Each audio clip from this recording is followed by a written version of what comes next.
Costanzo, capítulo 6, Fisiología renal.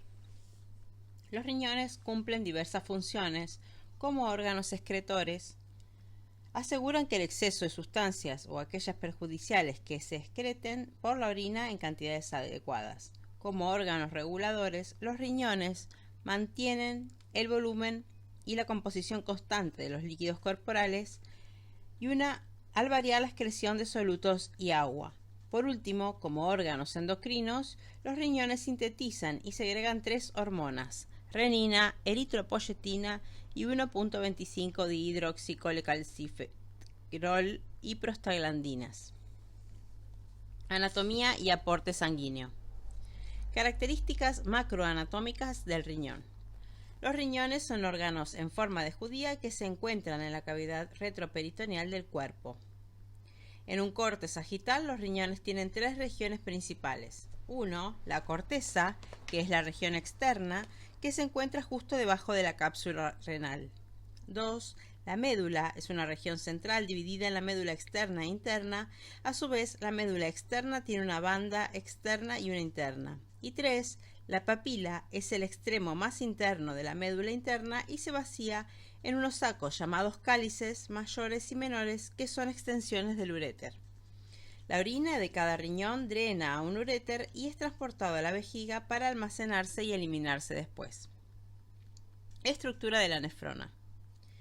Las unidades funcionales del riñón son las nefronas. Cada riñón contiene aproximadamente 1 millón de nefronas. Cada una de ellas consta de un glomérulo y un túbulo renal. El glomérulo es una red de capilares glomerulares que nace de una arteriola aferente. Los capilares glomerulares están rodeados por la cápsula o espacio de Bowman, que se continúa con la primera porción de la nefrona. La sangre es ultrafiltrada a través de los capilares glomerulares hacia el espacio de Bowman, el primer paso de la filtración y la formación de la orina.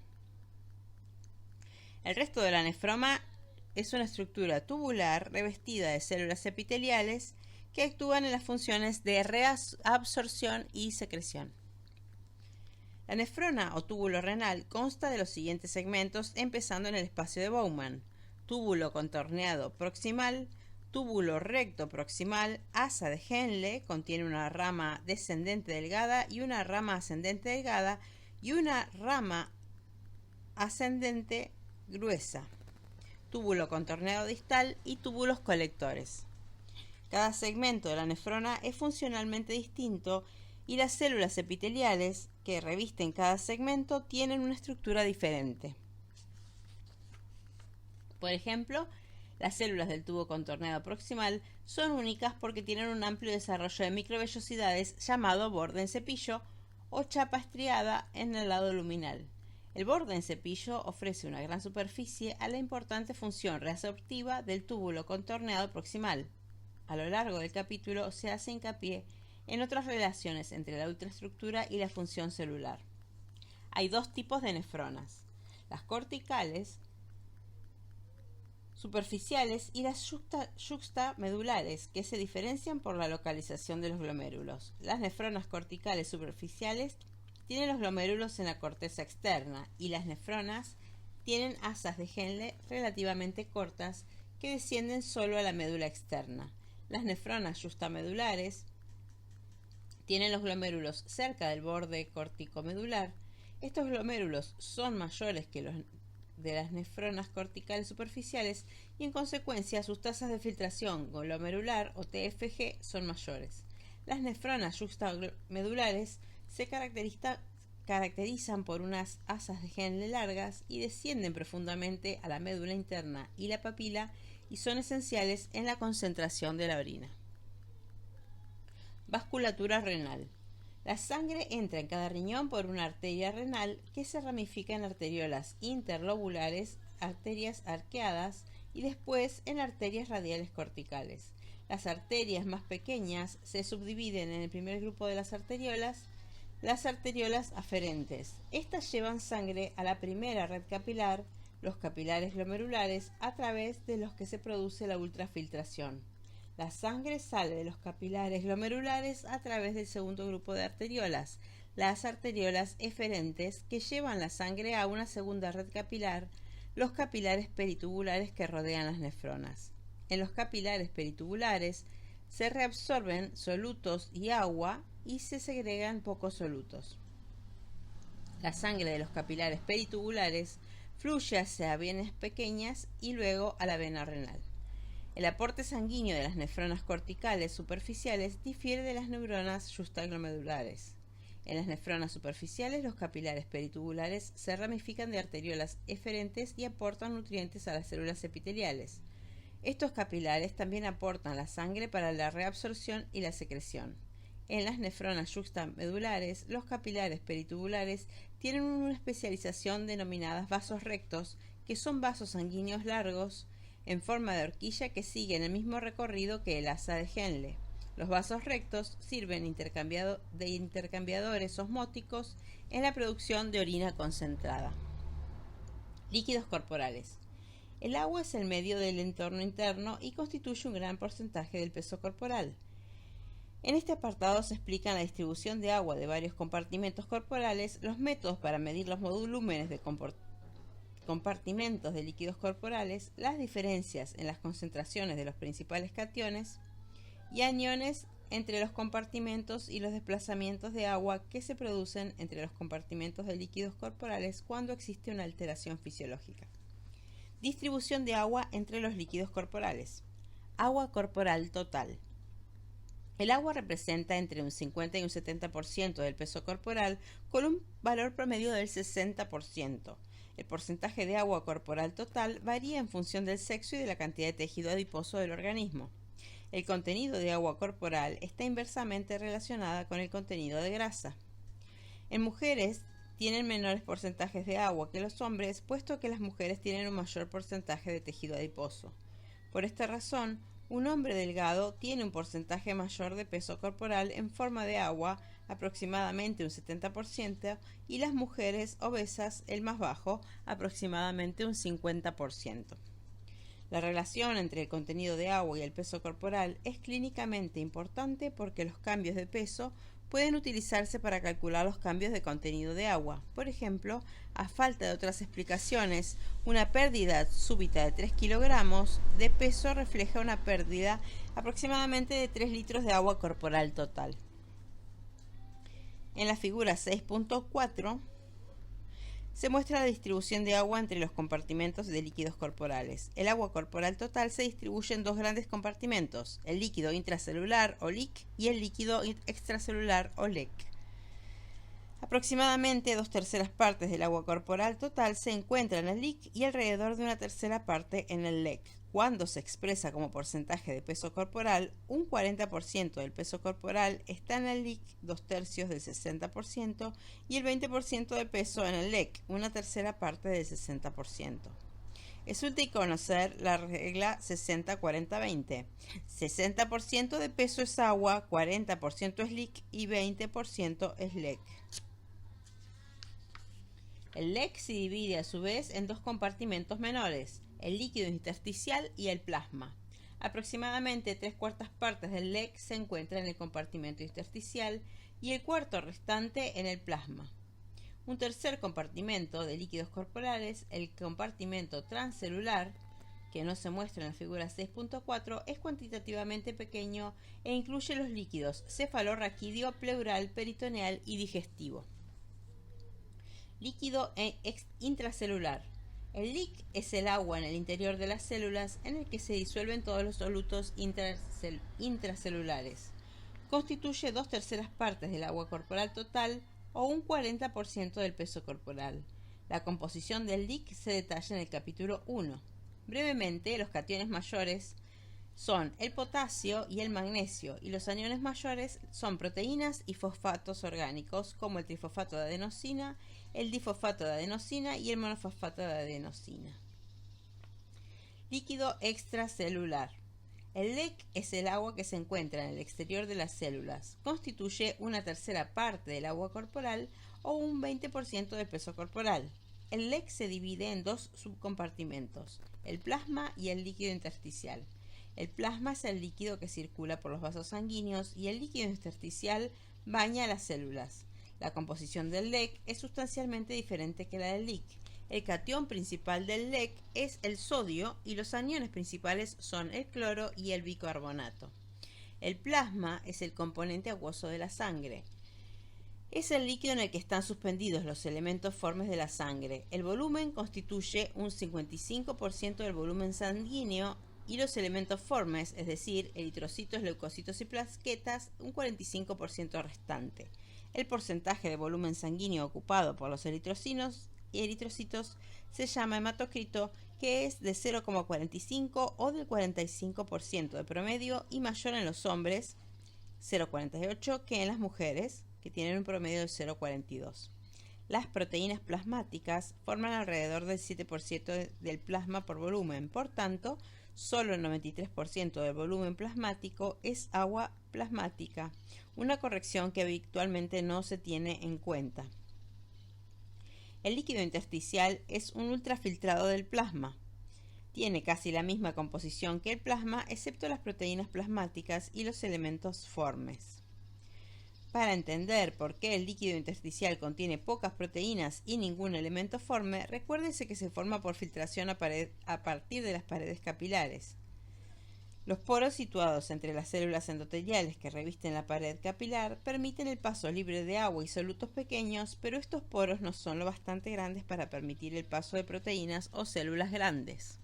También hay pequeñas diferencias en las concentraciones de cationes y aniones pequeños entre el líquido intersticial y el plasma, explicadas por el efecto Gibbs-Donan de las proteínas plasmáticas de carga negativa para inducir redistribución de los cationes y aniones pequeños. El efecto de Gibbs-Donan predice que el plasma tendrá una concentración ligeramente superior de cationes pequeños, como por ejemplo de sodio, que el líquido intersticial y una concentración ligeramente inferior de aniones pequeños, como por ejemplo el cloro.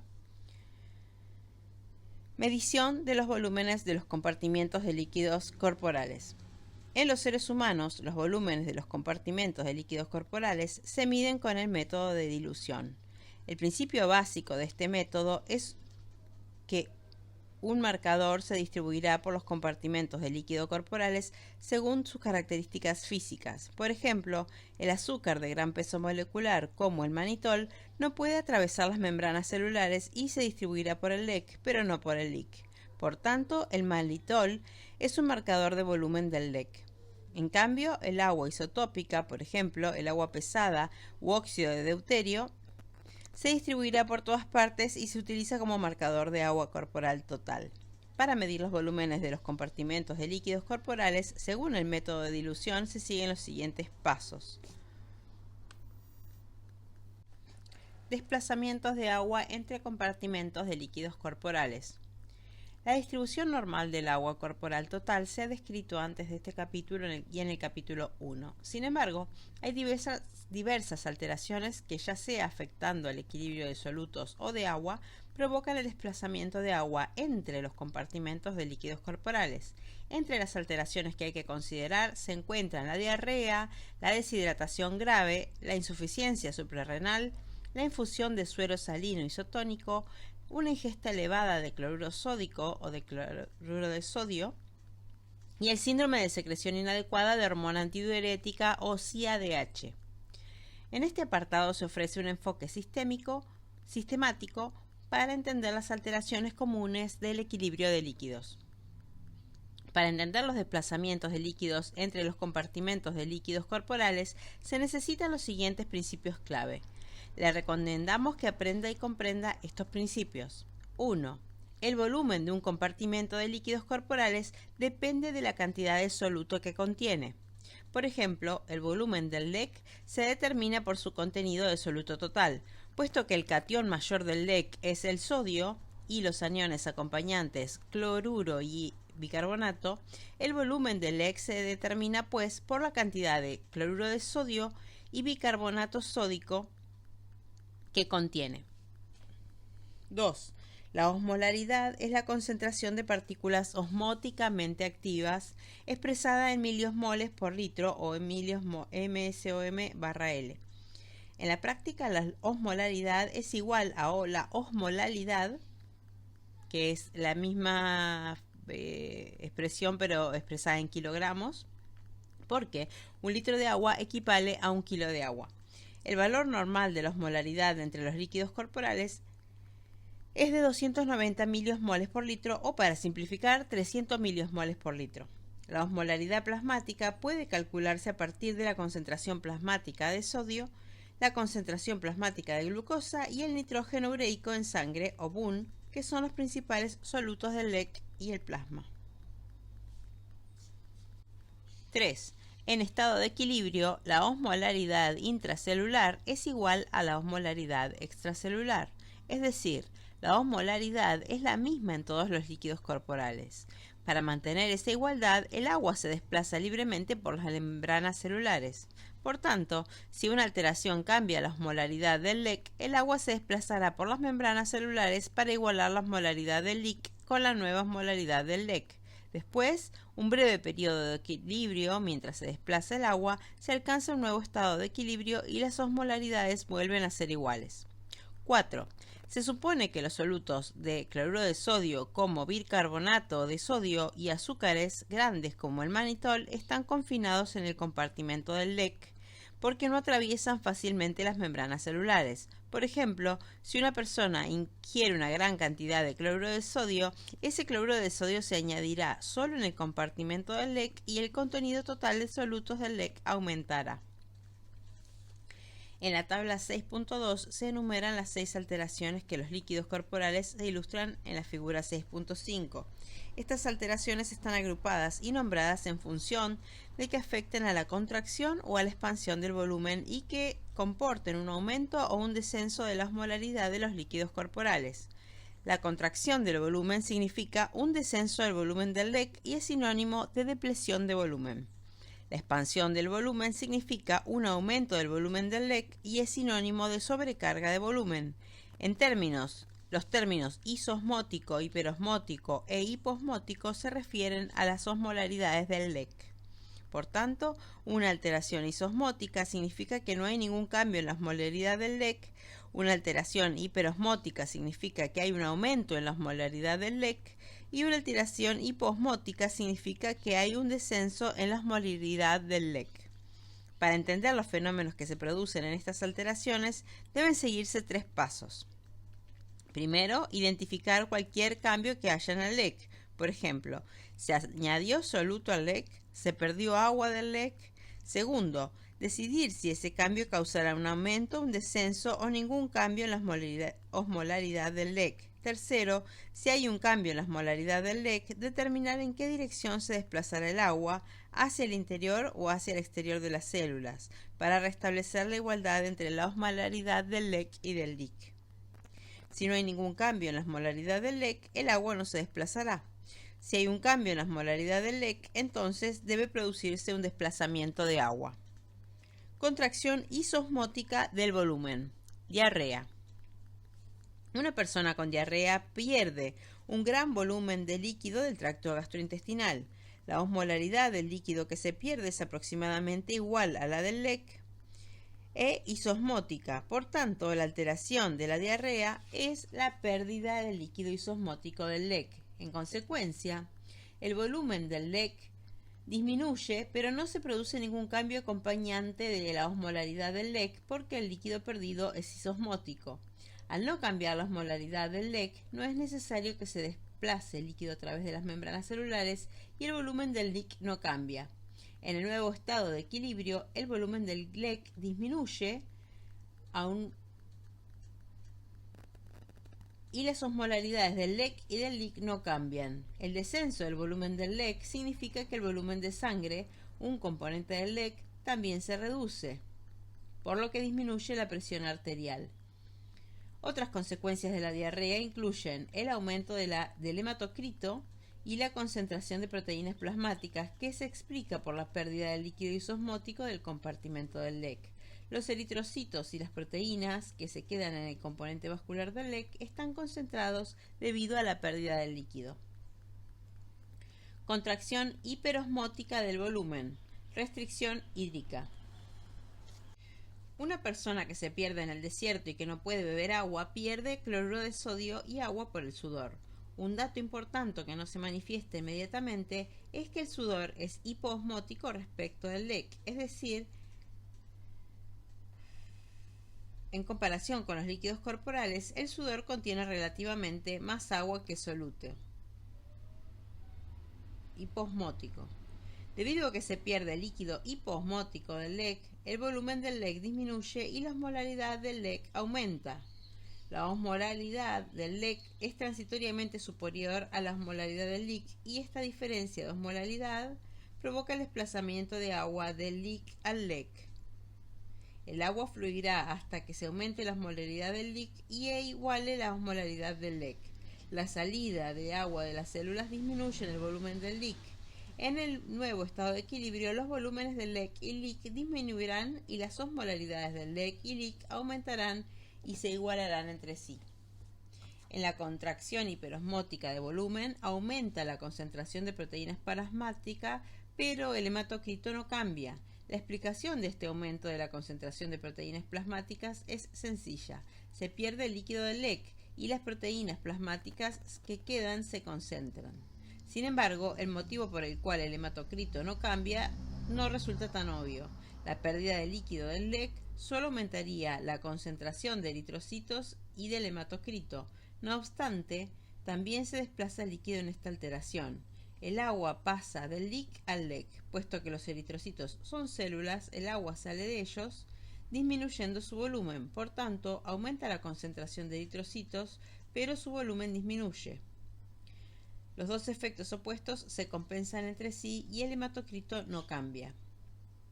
¿Cuál es el estado final del volumen del LEC? Disminuye por la pérdida de volumen del LEC en el sudor, aumenta por el paso de agua del LIC al LEC o no cambia, porque suceden ambas cosas. La figura 6.5 muestra que el volumen del LEC es inferior al normal, pero ¿por qué? Es complicado determinar el volumen del LEC en el nuevo estado de equilibrio porque aunque se pierde volumen del LEC en el sudor, el agua también se desplaza del LIC al LEC. El siguiente problema muestra cómo determinar el nuevo volumen del LEC para responder a las preguntas planteadas. Problema. Una mujer corre una maratón en un día caluroso de septiembre y no bebe para reponer los volúmenes perdidos por el sudor. Se determina que se ha perdido 3 litros de sudor y que tiene una osmolaridad de 150 miliosmoles por litro. Antes del maratón tenía un agua corporal total de 36 litros, un volumen del LEC de 12 litros y un volumen del LIC de 24 litros, y una osmolaridad de líquidos corporales de 300 miliosmoles por litro. Suponiendo que se alcance un nuevo estado de equilibrio y que todo el soluto, es decir, el cloruro de sodio perdido procedida del LEC, ¿cuáles son los volúmenes y la osmolaridad del LEC después del maratón? Solución. Los valores antes del maratón serán los antiguos y los valores después del maratón los nuevos. Para resolver este problema, calcule primero la nueva osmolaridad de agua corporal total porque será la misma en los líquidos corporales de un nuevo estado de equilibrio. Luego calcule el nuevo volumen del LEC a partir de la nueva osmolaridad calculada. Para calcular la nueva osmolaridad, calcule el número total de osmoles del cuerpo después de la pérdida de líquido por el sudor. Osmoles nuevos igual a osmoles antiguos menos osmoles perdidos por el sudor. Luego divida los nuevos osmoles por la nueva agua corporal total para obtener la nueva osmolaridad. No olvide que la nueva agua corporal total es 36 litros menos 3 litros perdidos por el sudor. Para resumir los cálculos de este ejemplo, después del maratón la osmolaridad del LEC aumenta a 313 miliosmoles por litro porque se pierde una solución hiposmótica en el cuerpo, es decir, en el sudor se pierde relativamente más agua que soluto. Después del maratón, el volumen del LEC disminuye a 10 litros de los 12 litros originales, por tanto, parte, pero no el total del volumen del LEC perdido por el sudor, ha sido sustituido por el desplazamiento de agua del LIC al LEC. De no haberse producido ese desplazamiento de agua, entonces el nuevo volumen del LEC habría sido aún menor, es decir, 9 litros. Contracción hiposmótica del volumen, insuficiencia suprarrenal. Una persona con insuficiencia suprarrenal sufre una deficiencia de varias hormonas, como la aldosterona, que normalmente favorece la reabsorción de sodio en el túbulo distal y los túbulos colectores. Como resultado de la deficiencia de aldosterona, se excreta un exceso de cloruro de sodio por la orina. Puesto que el cloruro de sodio es un soluto del LEC, la osmolaridad del LEC disminuye. Transitoriamente, la osmolaridad del LEC es inferior a la del LIC, lo que provoca un desplazamiento de agua del LEC al LIC hasta que la osmolaridad del LIC disminuye al mismo nivel que la osmolaridad del LEC. En el nuevo estado de equilibrio, las osmolaridades del LEC y del LIC serán inferiores a lo normal y se igualarán entre sí. Debido al desplazamiento de agua, el volumen del LEC disminuirá y el del LIC aumentará. En la contracción hiposmótica del volumen, aumentará la concentración de proteínas plasmáticas y el hematocrito por descenso del volumen del LEC. El hematocrito también aumenta por el desplazamiento de agua a los eritrocitos, aumentando el volumen celular. Expansión isosmótica del volumen. Infusión de cloruro de sodio. Una persona a la que se infunde cloruro de sodio isotónico presenta un cuadro clínico opuesto al de quien ha perdido líquido isotónico por diarrea. Dado que el cloruro de sodio es un soluto extracelular, cada solución isotónica de cloruro de sodio se añade al LEC, provocando un aumento del volumen del LEC, pero ningún cambio de osmolaridad del LEC. Esto no desplazará agua entre el LEC y el LIC porque no hay ninguna diferencia de osmolaridad entre los dos compartimentos. Por el volumen del LEC se producirá un descenso de la concentración de proteínas plasmáticas y del hematocrito, es decir, se diluirán. Expansión hiperosmótica del volumen. Ingesta elevada de cloruro de sodio. En la ingesta de cloruro de sodio seco, como por ejemplo comer una bolsa de patatas fritas, aumentará la cantidad total de soluto en el LEC. En consecuencia, aumenta la osmolaridad del LEC. Transitoriamente, la osmolaridad del LEC es más alta que la del LIC, lo que causa un desplazamiento de agua del LIC al LEC, reduciendo el volumen del LIC, aumentando el del LEC. En el nuevo estado de equilibrio, las osmolaridades del LEC y del LIC serán mayores a lo normal y se igualarán entre sí. Para la salida de agua de las células, el volumen del LIC disminuirá y el LEC aumentará. En la expansión hiperosmótica del volumen, el aumento de volumen del LEC provocará un descenso en la concentración de proteínas plasmáticas y del hematocrito. El hematocrito también disminuirá por la salida de agua de los eritrocitos. Expansión hipoosmótica del volumen, CIADH. Una persona con CIADH segrega cantidades inadecuadamente elevadas de hormona antidiurética, que promueve la reabsorción de agua en los túbulos colectores. Cuando las concentraciones de ADH son anormalmente elevadas, se reabsorbe demasiada agua y su exceso se retiene y se distribuye por el agua corporal total. El volumen de agua que se añade al LEC y el LIC están en relación directa con sus volúmenes originales. Por ejemplo, si se absorben 3 litros extras de agua en los túbulos colectores, se añadirá 1 litro al LEC y 2 litros al LIC, porque el LEC es 1/3 parte y el LIC 2/3 partes del agua corporal total. En comparación con el estado normal, los volúmenes del LEC y LIC aumentarán y las osmolaridades del LEC y LIC disminuirán. En la expansión hiposmótica del volumen, la concentración de proteínas plasmáticas disminuye por la dilución. Sin embargo, el hematocrito no cambia por dos efectos compensatorios. La concentración de eritrocitos disminuye por la dilución, pero su volumen aumenta por la entrada de agua en las células. Aclaramiento renal. Aclaramiento renal. El aclaramiento es un concepto general que describe la velocidad a la que se eliminan o aclaran las sustancias del plasma. Por tanto, el término aclaramiento corporal total significa la velocidad total de eliminación de una sustancia en todos los órganos. Aclaramiento hepático significa la velocidad de eliminación por el hígado y aclaramiento renal significa la velocidad de eliminación por los riñones. El concepto de aclaramiento renal se introduce en este punto porque se utiliza varios conceptos básicos de la fisiología renal explicados a lo largo del capítulo. Como consulta, véanse las tablas de abreviaturas comunes y las ecuaciones de uso habitual.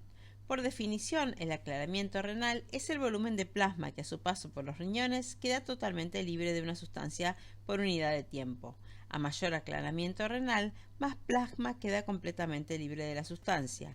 Las sustancias con los aclaramientos renales más altos pueden eliminarse totalmente en un único paso de la sangre a través de los riñones. Las sustancias con aclaramientos renales más bajos no se eliminan en absoluto. Aclaramiento de varias sustancias. Puede calcularse el aclaramiento renal en cualquier sustancia. Según las características de la sustancia y su control renal, el aclaramiento puede oscilar entre 0 y más de 600 mililitros por minuto. Por ejemplo, el aclaramiento renal de la albúmina es de aproximada 0 porque, en general, la albúmina no es filtrada a través de los capilares glomerulares.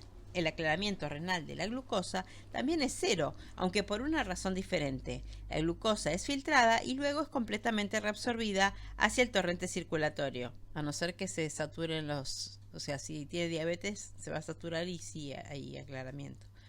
El aclaramiento renal de la glucosa también es 0. Otras sustancias como el sodio, la urea, fosfato y cloro tienen aclaramientos mayores a 0 porque son filtrados y reabsorbidos en parte. La inulina, un polímero de la fructosa, es un caso especial ya que se filtra libremente a través de los capilares glomerulares, pero no se reabsorbe ni se segrega. Por tanto, su aclaramiento mide la tasa de filtrado glomerular. Ácidos orgánicos como el ácido para hipúrico o PAH y bases orgánicas como la morfina tienen los aclaramientos más altos de todas las sustancias porque son filtrados y segregados. Índices de aclaramiento. La inulina tiene propiedades exclusivas que hacen de ella una única sustancia cuyo aclaramiento es exactamente igual a la tasa de filtrado glomerular. La inulina se filtra libremente por los capilares glomerulares, pero una vez filtrada no se reabsorbe ni se segrega. Por tanto, la cantidad de inulina filtrada será idéntica a la cantidad de inulina excretada. Por estas razones, la inulina es una sustancia de referencia llamada marcador glomerular. Flujo sanguíneo renal. Los riñones reciben alrededor del 25% del gasto cardíaco, un valor que se encuentra entre los más elevados de todos los sistemas orgánicos. Por tanto, en una persona con un gasto cardíaco de 5 litros por minuto, el flujo sanguíneo renal, o FSR, es de 1.25 litros por minuto o 1.800 litros por día. Estas altas tasas de FSR o flujo sanguíneo renal nos sorprenden a la luz del papel esencial que tienen los riñones en mantener el volumen y la composición de los líquidos corporales. Regulación del flujo sanguíneo renal. Igual que en el flujo sanguíneo de cualquier órgano, el FSR es directamente proporcional al gradiente de presión entre la arteria renal y la vena renal e inversamente proporcional a la resistencia de la vasculatura renal. Recuérdese, sin embargo, los riñones son excepcionales en el sentido de que hay dos grupos de arteriolas, aferentes y eferentes. El principal mecanismo para cambiar el flujo sanguíneo es cambiando las resistencias de las arteriolas.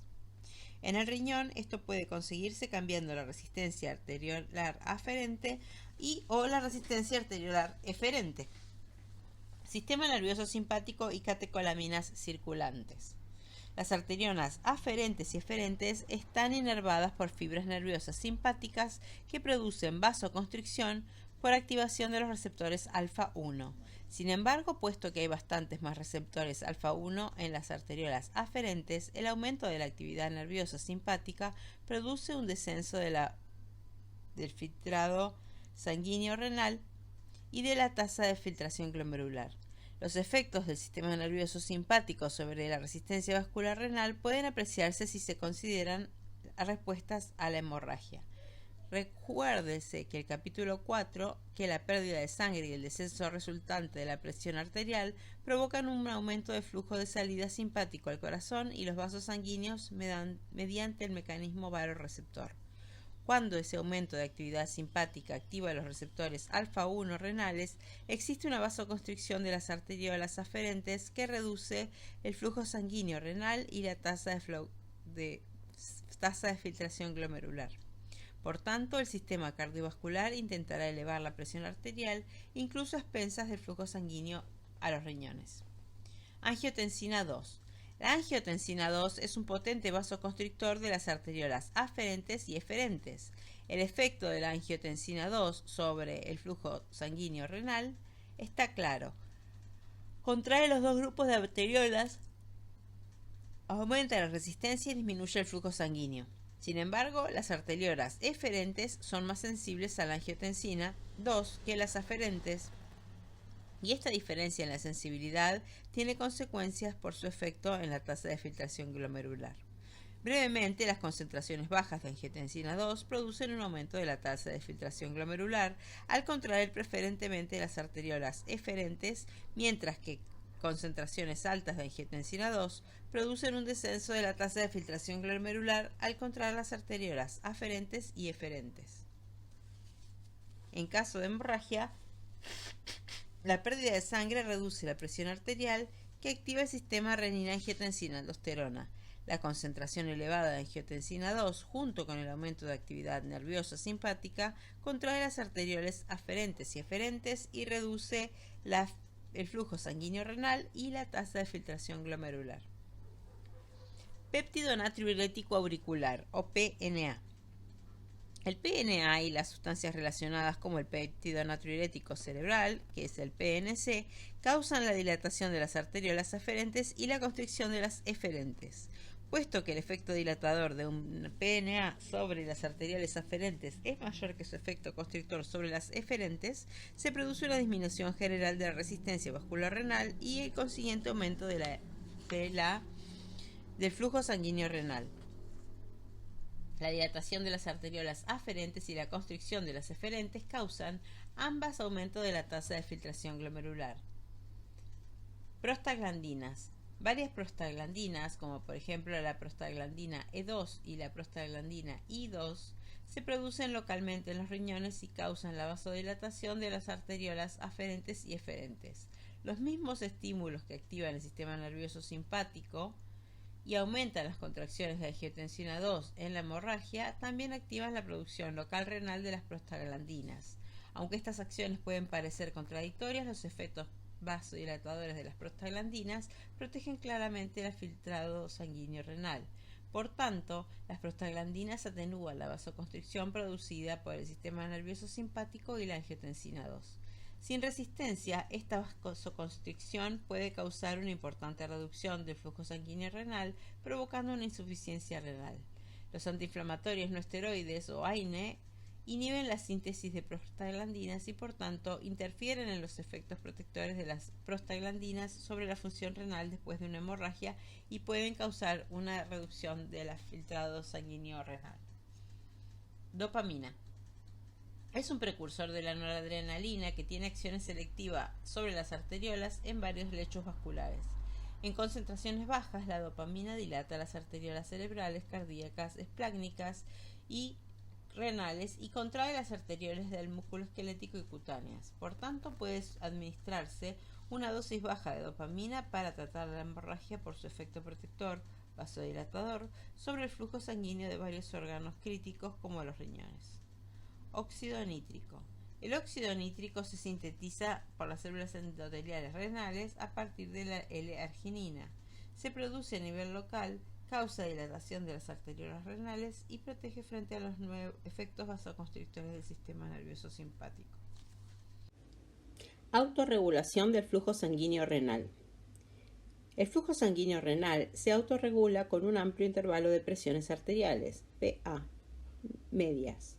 La presión arterial renal puede oscilar entre 80 y 200 milímetros de mercurio, aunque el flujo sanguíneo renal se mantendrá constante. El FSR disminuye solo cuando la presión arterial renal se sitúa por debajo de 80 milímetros de mercurio. La única forma de mantener esta constancia del flujo sanguíneo ante una presión arterial cambiante es variando la resistencia de las arteriolas. Por tanto, cuando la presión arterial renal aumenta o disminuye, la resistencia renal debe aumentar o disminuir proporcionalmente. En la autorregulación renal, se cree que la resistencia se controla principalmente a nivel de la arteriola aferente más que en la arteriola eferente. No se conoce totalmente el mecanismo de autorregulación. Está claro que el sistema nervioso autónomo no interviene, porque un riñón denervado, por ejemplo trasplantado, se autorregula tan bien como un riñón intacto. Las principales teorías que explican la autorregulación renal son un mecanismo miógeno y una retroalimentación túbulo-glomerular. Hipótesis miógena. Establece que un aumento de la presión arterial estira los vasos sanguíneos, provocando una contracción refleja del músculo liso en las paredes de los vasos sanguíneos y, por consiguiente, un aumento de la resistencia al flujo sanguíneo. El mecanismo de la contracción inducida por estiramiento comporta la apertura de canales de calcio activados por estiramiento en las membranas celulares del músculo liso.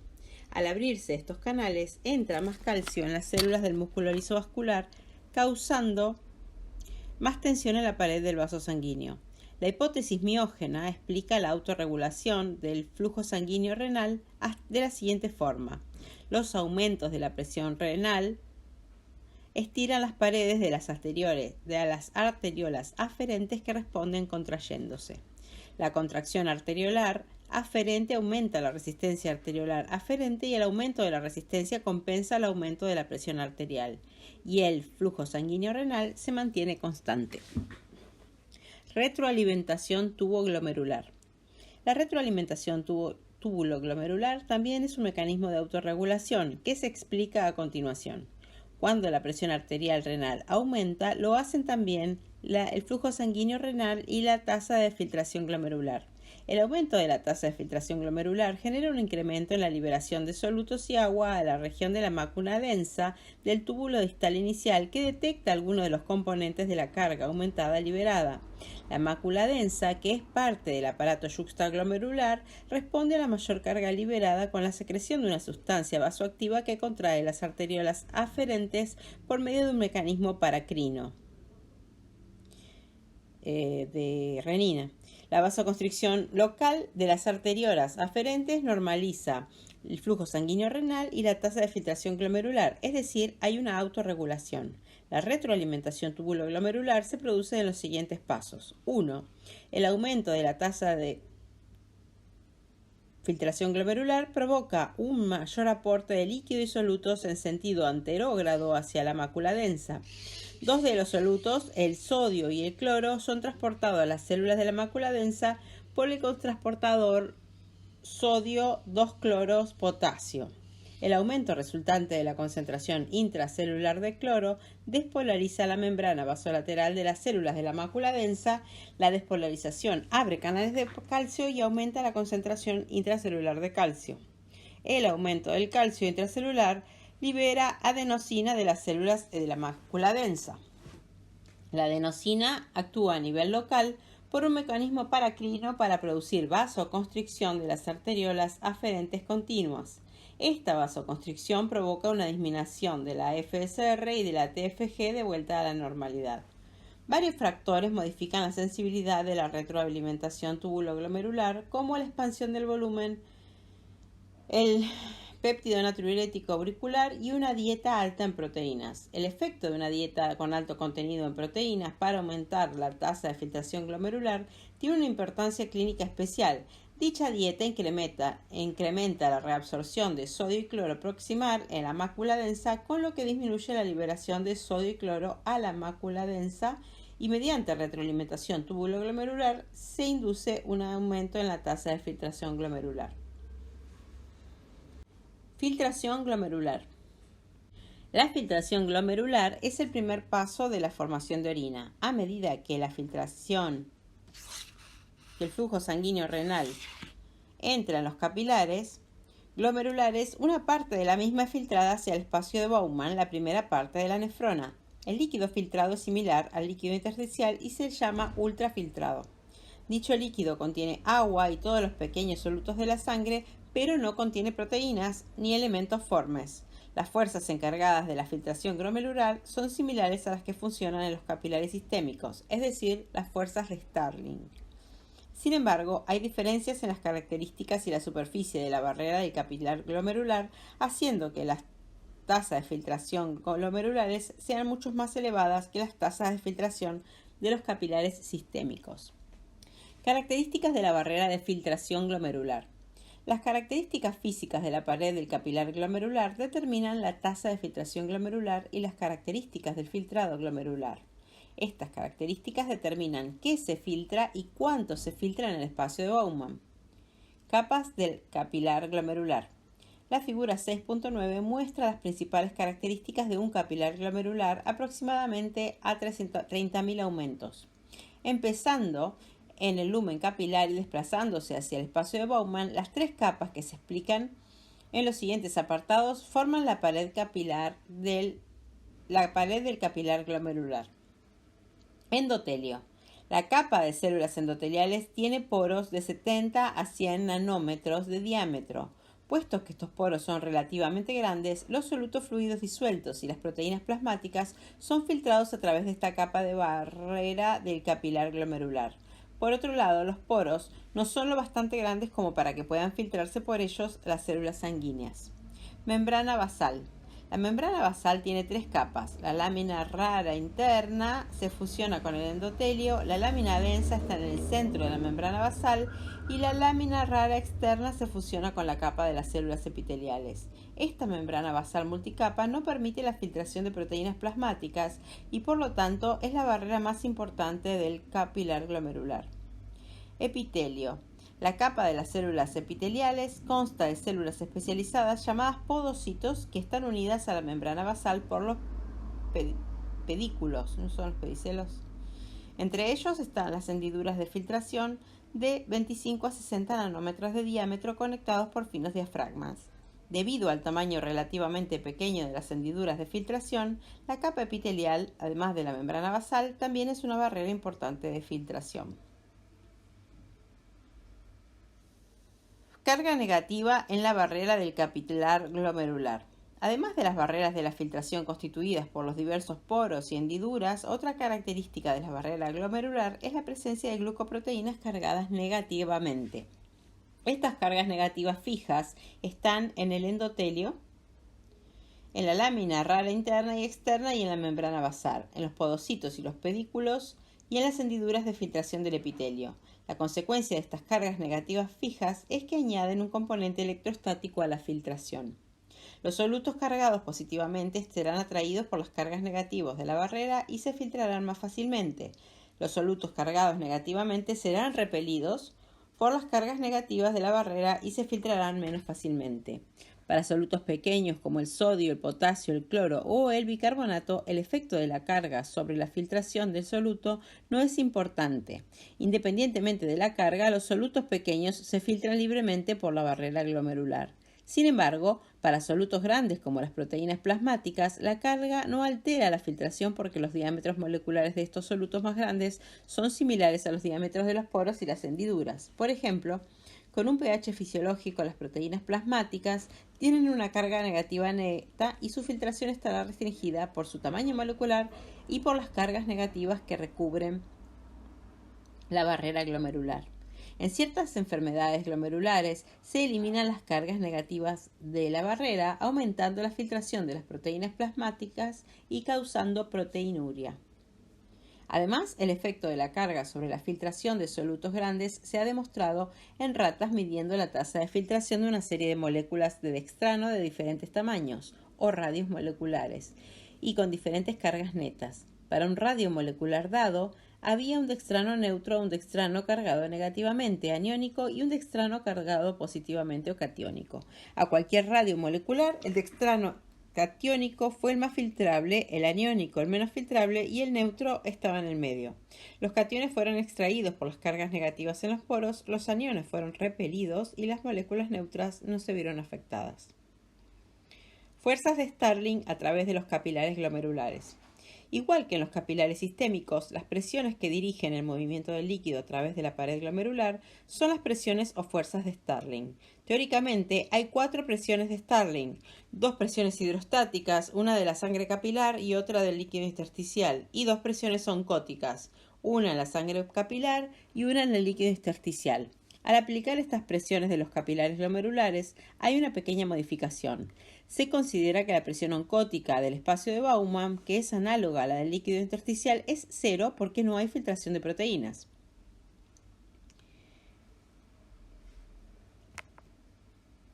Ecuación de Starling.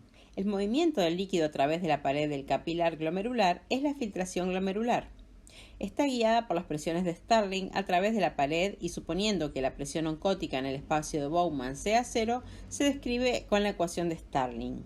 Es decir, que la tasa de filtrado glomerular es el producto de la conductancia hidráulica y la presión neta de ultrafiltración.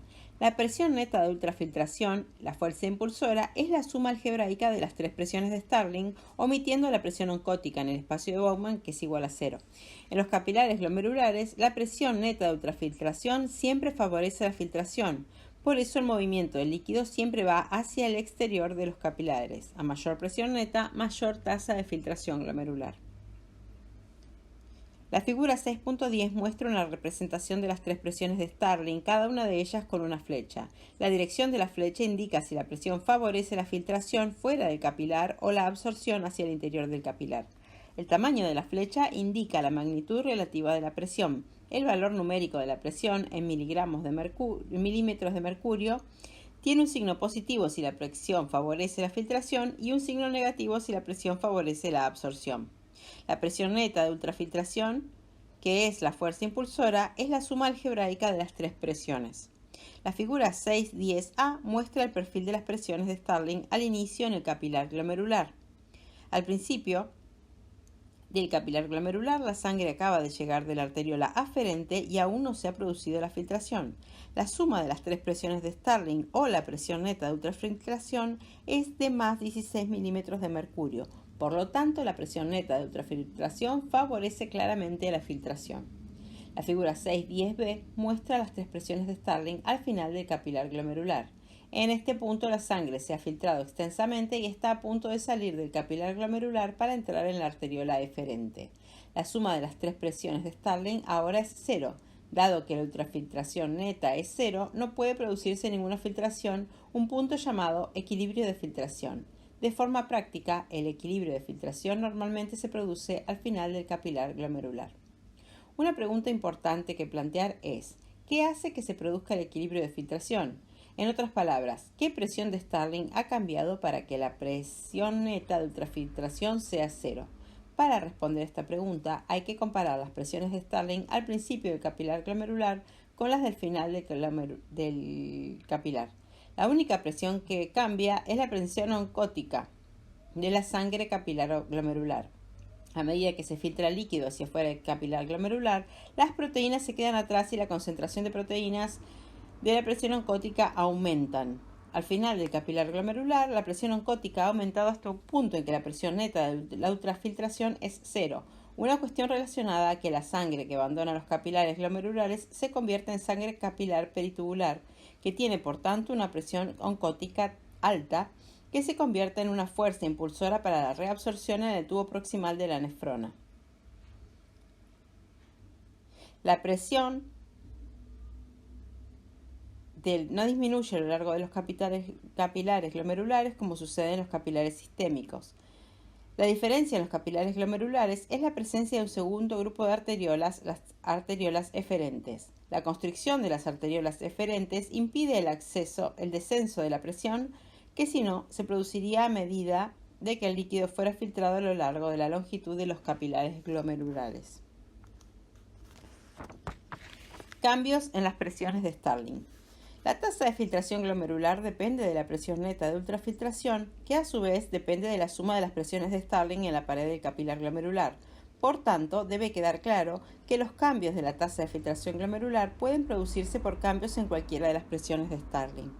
Los cambios en las presiones son producidos por cambios en la resistencia de las arteriolas aferentes y eferentes.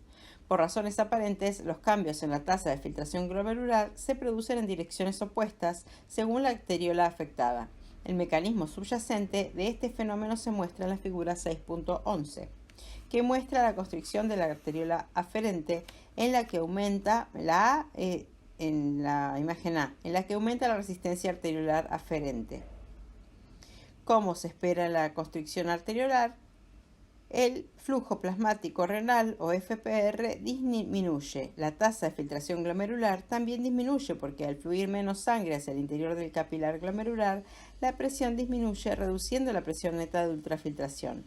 Entre los ejemplos se incluyen los efectos del sistema nervioso simpático y las concentraciones elevadas de angiotensina 2. La figura 6.11b Muestra la constricción de la arteriola eferente en la que aumenta la resistencia arteriolar eferente.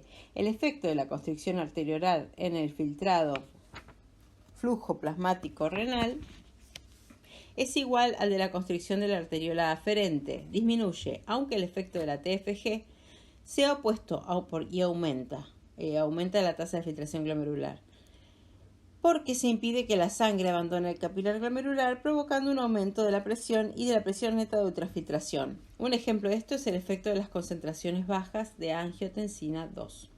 Los efectos de la angiotensina 2 en el flujo plasmático renal y la tasa de filtración glomerular tienen consecuencias importantes. Aunque la angiotensina 2 contrae las arteriolas aferentes y eferentes, demuestra preferencia por estas últimas. Por tanto, una concentración baja de angiotensina 2 tiene un efecto constrictor de las anteriores arteriolas eferentes y un pequeño efecto constrictor en las aferentes, provocando un descenso del flujo plasmático renal y un aumento de la tasa de filtración glomerular. Una concentración mayor de angiotensina 2, como la que se observa en respuesta a una hemorragia, tiene un pronunciado efecto constrictor sobre las arteriolas eferentes y un efecto constrictor medio sobre las aferentes, causando un descenso del flujo plasmático renal y un descenso menor de la tasa de filtración glomerular. Por tanto, con concentraciones bajas y altas de angiotensina 2, por su efecto preferente sobre las arteriolas eferentes, la tasa de filtración glomerular está protegida o preservada en caso de vasoconstricción. Los inhibidores de la enzima convertidora de angiotensina o ECA bloquean la producción de angiotensina 2 y compensan o eliminan su efecto protector sobre la TFG. Los cambios en la presión oncótica se producen por cambios en la concentración de proteínas plasmáticas. Por tanto, un aumento en la concentración de proteínas plasmáticas hace aumentar la presión oncótica, que disminuye la presión neta de ultrafiltración y la tasa de filtración glomerular. Por otro lado, el descenso de la concentración de proteínas plasmáticas, como por ejemplo en el síndrome nefrótico, en que se pierden grandes cantidades de proteínas por la orina, disminuye la presión oncótica, que aumenta la presión neta de ultrafiltración y la tasa de filtración glomerular. Los cambios en la presión pueden producirse por una obstrucción del flujo de orina, por ejemplo, un cálculo uretral o una constricción del uréter. Por ejemplo, si el uréter está constreñido, la orina no puede pasar del uréter a la vejiga, haciendo que la orina vuelva al riñón. Por consiguiente, la presión hidrostática en las nefronas aumentará hasta el espacio de Bowman, causando un aumento de la presión que disminuye la presión neta de ultrafiltración, reduciendo la tasa de filtración glomerular. Sería la presión en el espacio de Bowman.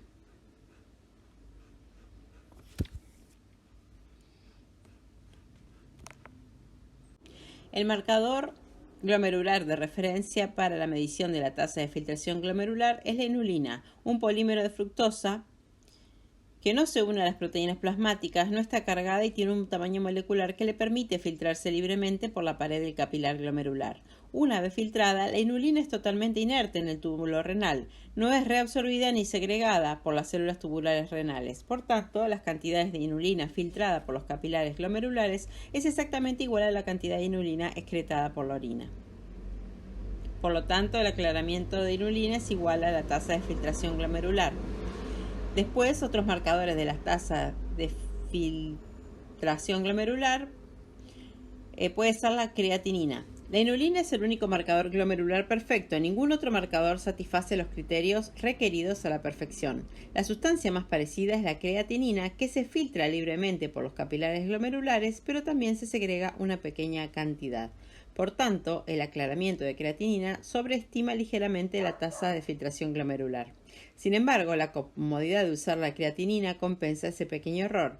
La creatinina es una sustancia endógena y la inulina no lo es, y no debe infundirse para medir la tasa de filtración glomerular. Reabsorción y secreción. La filtración glomerular da lugar a la producción de grandes cantidades de ultrafiltrado del plasma, unos 180 litros por día. Si este ultrafiltrado se excretara inalterado, se perderían las siguientes cantidades de orina por día: 180 litros de agua, 25.200 miliequivalentes de sodio, 19.800 miliequivalentes de cloro, 4.320 miliequivalentes de bicarbonato y 14.400 miligramos de glucoso. Cada una de estas pérdidas representan una cantidad 10 veces mayor de la que se encuentra en todo el LEC. Por suerte, los mecanismos reabsortivos de las células epiteliales que revisten el túbulo renal devuelven esta sustancia a la circulación y al LEC. Además, los mecanismos de secreción en las células epiteliales eliminan ciertas sustancias de la sangre peritubular capilar y las añaden a la orina. Medición y reabsorción y secreción. Los procesos de filtración, reabsorción y secreción se ilustran en la figura 6.12 con un capilar glomerular en sus arteriolas aferente y eferente que muestra la parte inicial de la nefrona, el espacio de Bowman y el principio del túbulo contorneado proximal, revestida de células epiteliales. Cerca se encuentra un capilar peritubular que nace de la arteriola eferente e irriga a la nefrona. Filtración. Un líquido de tipo intersticial se filtra por el capilar glomerular hasta el espacio de Bowman. La cantidad de sustancia filtrada al espacio de Bowman por unidad de tiempo se denomina carga filtrada. El líquido en el espacio de Bowman y en el lumen de la nefrona se llama líquido tubular o líquido luminal. Reabsorción. El agua y numerosos solutos, como por ejemplo el sodio, el cloro, el bicarbonato, la glucosa, los aminoácidos, la urea, el calcio, magnesio, el fosfato, el lactato, citrato y ácido úrico, son reabsorbidos del filtrado glomerular hacia la sangre capilar peritubular.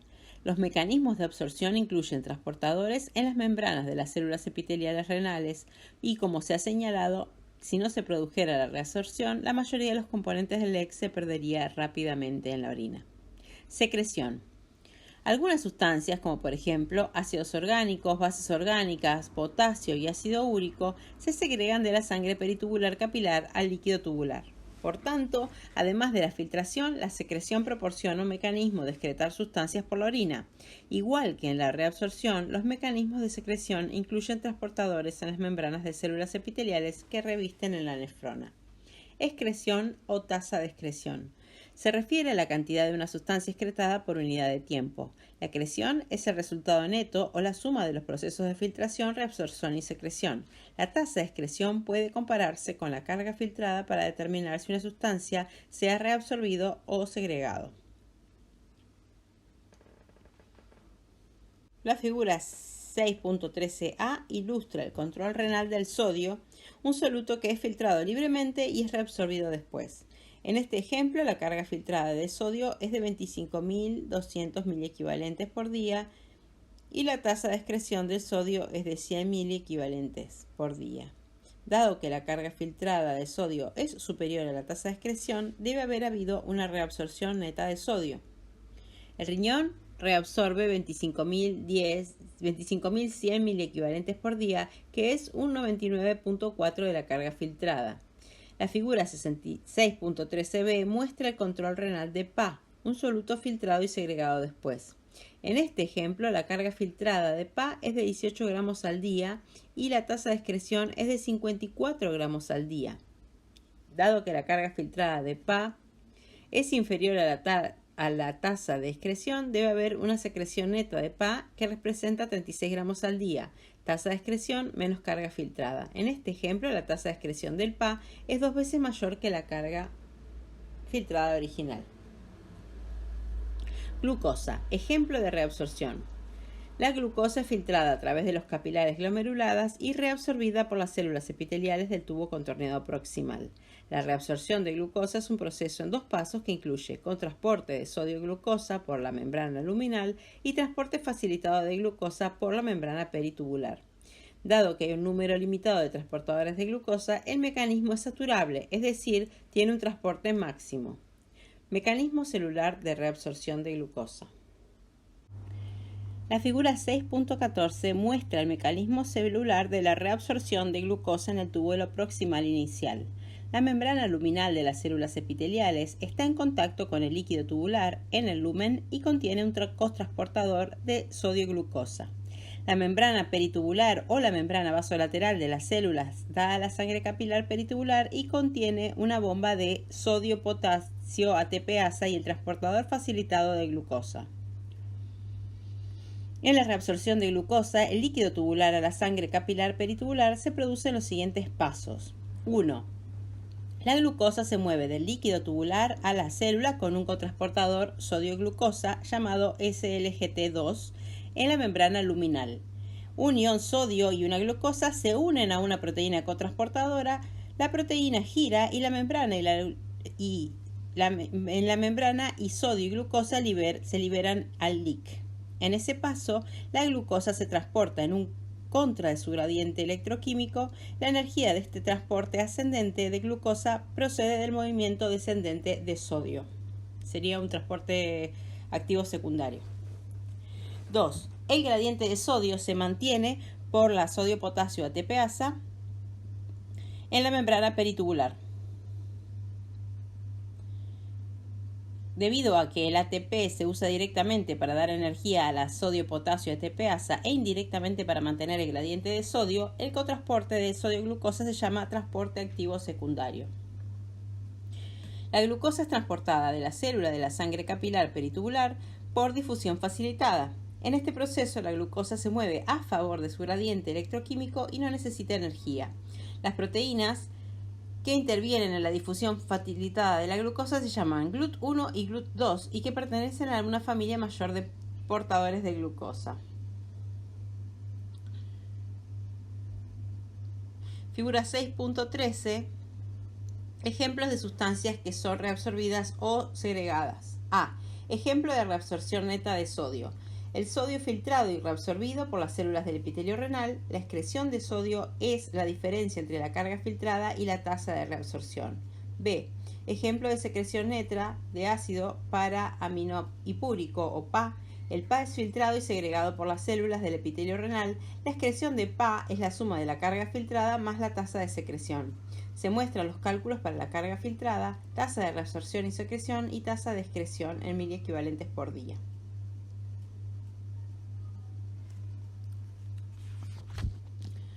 Curva de titulación de glucosa y transporte máximo. La curva de titulación de la glucosa muestra la relación entre la concentración plasmática de glucosa y su reabsorción. A modo comparativo se muestra la carga filtrada de glucosa y la tasa de excreción del mismo gráfico. La curva de titulación de la glucosa se obtiene exponencialmente mediante la infusión de glucosa y la medición de su tasa de reabsorción a medida que aumenta la concentración plasmática. Dicha curva se comprende mejor al examinar cada reacción por separado y al considerar luego las tres relaciones juntas. Carga filtrada. La glucosa es filtrada libremente por los capilares glomerulares y la carga filtrada es el producto de la tasa de filtrado glomerular por la concentración plasmática de glucosa. Carga filtrada es igual por la tasa de filtrado glomerular por la presión. Por tanto, al aumentar la concentración plasmática de glucosa, la carga filtrada aumenta linealmente. Reabsorción. En concentraciones plasmáticas de glucosas inferiores a 200 miligramos por decilitro, toda la glucosa filtrada puede reabsorberse por la abundancia de cotransportadores de sodio-glucosa. En este intervalo, la curva de reabsorción es idéntica a la de filtración, es decir, la reabsorción es igual a la filtración. Sin embargo, el número de portadores es limitado. En concentraciones plasmáticas superiores a 200 miligramos por decilitro, la curva de reabsorción se inclina porque parte de la glucosa filtrada no es reabsorbida. En concentraciones plasmáticas superiores a 350 miligramos por decilitros, los transportadores están totalmente saturados y la reabsorción se estabiliza en su valor máximo o tasa máxima. Excreción. Para entender la curva de excreción, compárense las de filtración y las de reabsorción. En concentraciones plasmáticas de glucosas inferiores a 200 miligramos por decilitro, toda la glucosa filtrada es reabsorbida y no se excreta nada. En concentraciones plasmáticas de glucosa superiores a 200 miligramos por decilitro, los transportadores están cerca del punto de saturación. Gran parte de la glucosa filtrada es reabsorbida, pero parte no. La glucosa que no se reabsorbe es excretada. La concentración plasmática en la que la glucosa se excreta primero por la orina se llama umbral, que se produce en una concentración plasmática inferior a la tasa máxima. Por encima de 350 miligramos por decilitro se alcanza la tasa máxima y los transportadores están totalmente saturados. La curva de excreción aumenta ahora linealmente como una función en la concentración plasmática de glucosa en paralelo con la filtración. La tasa máxima o el TM de glucosa se alcanza gradualmente en vez de súbitamente, un fenómeno conocido como desviación. La desviación es la parte de la curva de la titulación donde la reabsorción se acerca a la saturación, pero sin que el sistema esté totalmente saturado. Por la desviación, la glucosa se excreta por la orina, es decir, en el umbral, antes de que la reabsorción se estabilice en el valor de la tasa máxima. Hay dos explicaciones para la desviación. La primera se basa en la baja afinidad del cotransportador sodio-glucosa. Por tanto, cerca de la tasa máxima, si la glucosa se desprende de su transportador, se excretará por la orina porque hay pocos lugares de unión donde pueda volver a unirse. La segunda explicación se basa en la heterogeneidad de las nefronas. La tasa máxima de todo el TM de todo el riñón refleja el TM promedio de todas las nefronas, aunque no todas ellas tienen exactamente el mismo TM. Algunas alcanzarán el TM a una concentración plasmática menor que otras y la glucosa se excretará por la orina antes de que se alcance el TM promedio.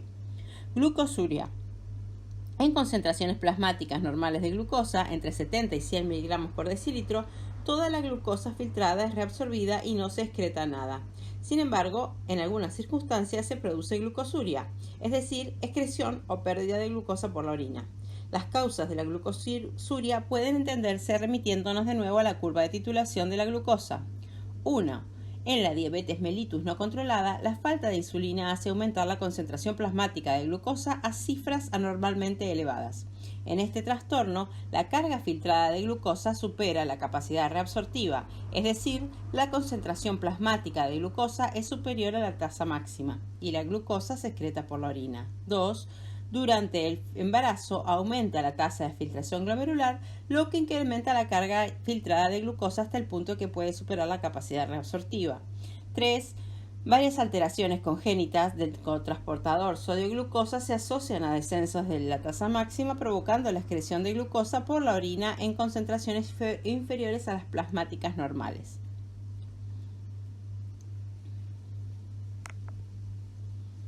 Urea.